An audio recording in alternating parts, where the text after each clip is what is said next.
Phashalo Hotel Polo Tower Assam Rifle Rwjakha Mobile Symposium Northeast India 2030 and beyond Panda Rwjakha Rwjakha Hasine Hastepa Indroshina Redinalo no Khoboi the Kubun Kusuk officers rock.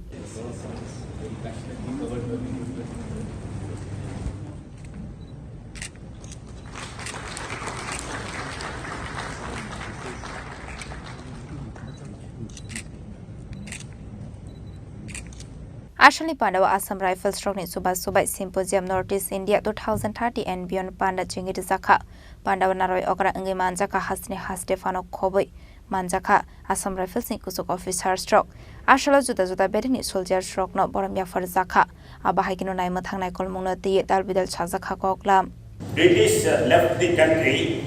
We saw many incurious especially in the state of Jammu and Kashmir.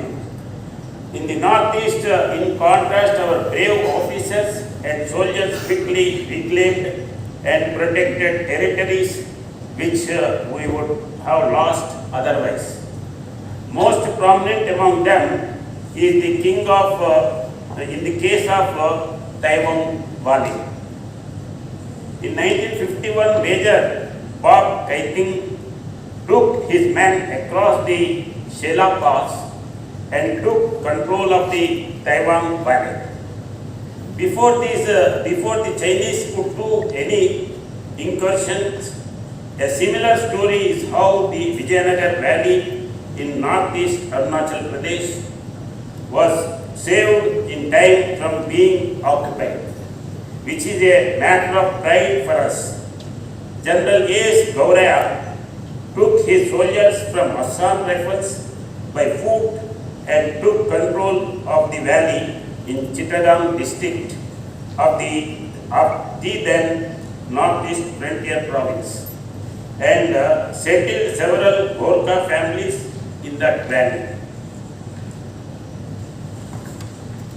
The northeastern states have never gone into the hands of foreign powers and they are very kind and Indian mentally equipped.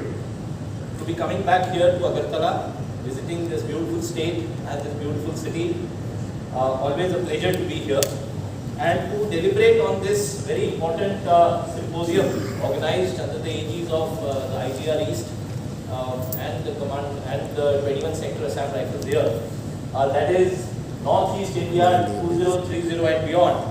And I understand that somebody had I won't say a problem, but a little question mark on it's only 5 years actually. So we deliberated a little. General Bambu also spoke to me a few months ago as to when he was formalizing it. So it came out very interesting that in keeping with the vision of our country and our Honorable Prime Minister, Viksit Bharat of 2047, it is those steps that we now take hereafter. And hence we thought maybe it is appropriate to look in those short-term spaces and then move ahead and decide for ourselves where do we want to see ourselves at 2030. And probably it's from there that we emerged on this topic, and it's quite evident. Definitely 5 years is just around the corner, but I guess all of us have to hurry up. All of us have to pull up our socks and work towards what we ultimately want to achieve.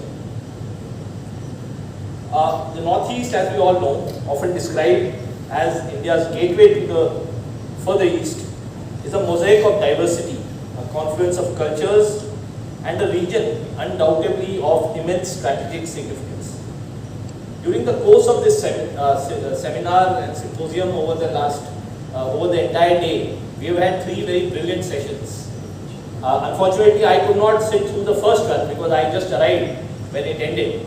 And I understand it was another very wonderfully steered session by Dr. Datta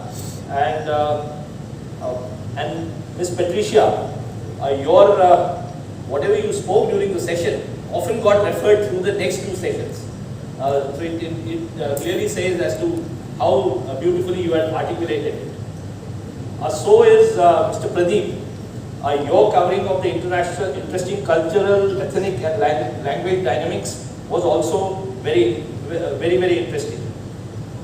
So I am convinced that development and prosperity of the Northeast region largely depends on the in-depth understanding of these issues, and I don't think we could have got any better speakers to discuss on these very aspects.